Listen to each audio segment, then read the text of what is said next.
coffee and sitting in front of the gym, I just thought I'd do a quick video of a couple things that probably don't deserve video of their own. The first one being that with this time of year coming where the days are shorter and nights get longer, I start to get seasonal affective disorder. And the way this expresses itself is basically a lack of energy and motivation.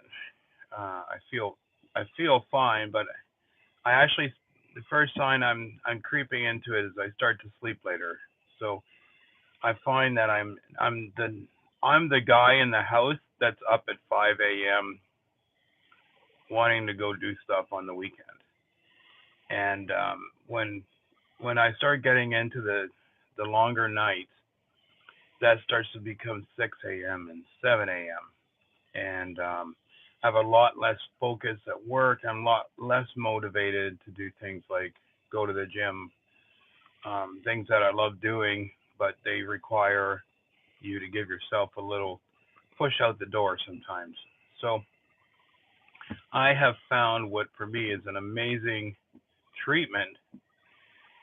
So I have a membership at Planet Fitness, and I know I'm a power lifter, and power lifters like to dump on Planet Fitness, but I love Planet Fitness. I'll tell you a couple of reasons why. Is they have the highest quality treadmills in the city, and they've really invested in their cardio equipment. As a power lifter, my powerlifting gym, I don't have all the various isolation machines, and Planet Fitness has a ton, so I'm able just to add a bit of variety by having that additional Planet Fitness membership. But the big thing here is that Planet Fitness has a tanning booth. So right now it's like probably -1 degree Celsius.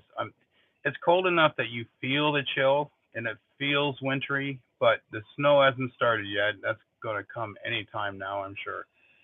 But I go hop in the tanning booth. It's like 4 or 5 minutes, whatever. I come out of there recharged. It's instant. My mood just goes back to my summer mood for 1 or 2 days. It's just instant.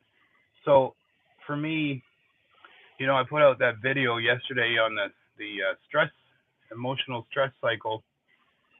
Well, tanning for me is one of those great interventions that works in the winter to keep me out of some funky mindset.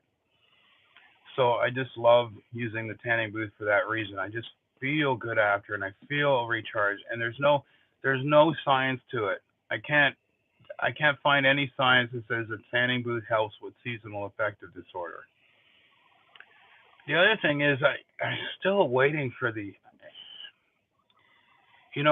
we're always told in Canada that our healthcare system's the envy of the world, and I'm sure in some ways it is, man. Like if you have something that goes wrong, like my first AFIB episode, the ambulance had to come to my house. No one knew what it was. Could have been a heart attack. They brought me to the hospital, brought me ER. Then they followed me up with one clinic, followed me up with a cardiologist. All that would have probably bankrupted me if I didn't have private health care and if I lived in a country that didn't offer health care. But now that I need specialist treatment, now that I need an ablation, and particularly post-pandemic, I don't even have the phone call telling me roughly how long it'll be before they can see me. I was referred, 6, 7 weeks ago now. I don't even have an appointment. I have no idea when I'm going in. So I'm going to have to call again Monday and find out. So it's really frustrating. And I mean, if I look in the Facebook groups, there's all stories of people in the U.S. who had private health care. That makes a difference. Their ablation, and within a week of being diagnosed with AFib, they're getting an ablation. I'm like, wow. Well, in Canada, we have these guidelines about ablation, and unless like you're the ideal candidate, they want to try you on the medication first. And if the medication seems to be doing its job, they are quite happy to leave you on the medication and stop there. But so because I had lost weight and I'm, I guess, younger, and I guess our healthcare system does do weights and balances on your age, they decided that I'm a candidate for ablation now.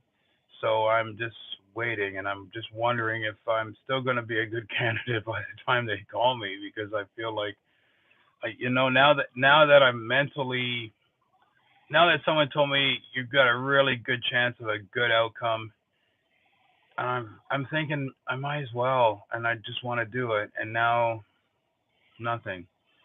So that's kind of disheartening. So anyway, I just wanted to just pour these thoughts out. They're not worthy of videos of their own, and they're not worthy of, a bunch of editing. So it seemed like it was a nice early Saturday morning. It's a beautiful day, and before I go into the gym, I could just do a quick live video from the truck. And the reason I can do that is because now I have enough subscribers and enough watch time that I'm allowed to do live video from my phone. So apparently I hit some sort of milestone, because before I wasn't allowed to do that. So I have you all to thank for that. And that's going to let me put out more small videos and that I can squeeze in throughout my life. So that's great. And I'd like to hear, if you're in other countries with either social medicine or private, and you are waiting for your ablation, what did you experience? How was your wait times? Did it cost money? I know in the U.S. people they're sharing their receipts now from their ablations up to 300 grand. So tell me your ablation stories.